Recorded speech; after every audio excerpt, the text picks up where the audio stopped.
I think the single most important tool for any collector of any item whatsoever is eBay completed listings. I think that's like if you are a collector who collects anything other than maybe like something really absurdly expensive, like I don't know, vintage cars or something, or houses, like things that you can't list on eBay.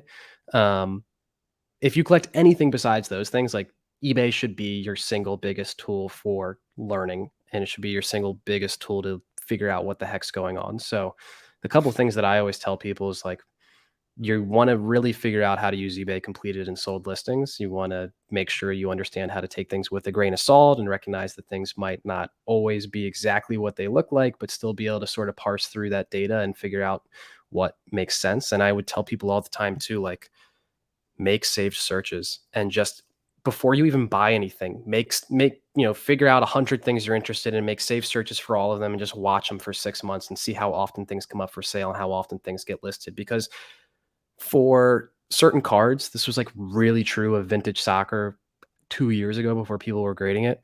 It's really true of a lot of video games today. It's like you don't know how rare something is until you have an eBay save search for 12 months and check it every day. Because it's like, you might be a month in and be like, wow, 15 of these got listed already. Like it's not that rare. You might be 6 months in and be like, I haven't seen a single original sealed Super Monkey Ball copy in 6 months. So like I know when one comes up, I'm going to be ready to pay for it. So I think there's some element of patience as it relates to figuring out how rare something is, but understanding the rarity of something is really, really important before you go and buy it because pop reports can't be fully trusted as this like 100% source on exactly how rare something is, or else like some Jason Kidd 2019 Prism base card is like one of the rarest cards in the world. So yes, the pop reports are also a great tool, and I'll use this as my segue. Pop reports are also a great tool. You should totally check them, whether it's video games or comics or trading cards or anything that has a pop report. You should check it before you go and buy an item. You should know how many are graded in that condition.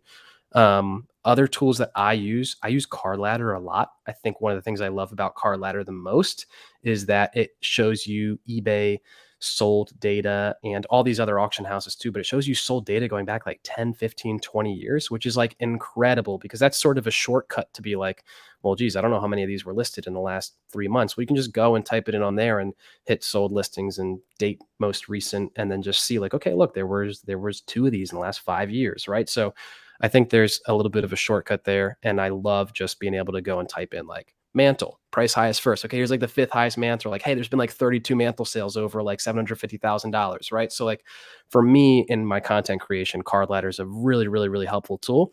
But I also use it a lot too to like get comps on things. And my brother's trying to do the 99 Bowman Best Atomic Complete Set. And he's like, hey, like give me a comp on like AJ Burnett. Like there wasn't so like, he'll text me and I'll go on card ladder, I'll look, I'll send him the screenshot. So like card ladder is a big tool that I use.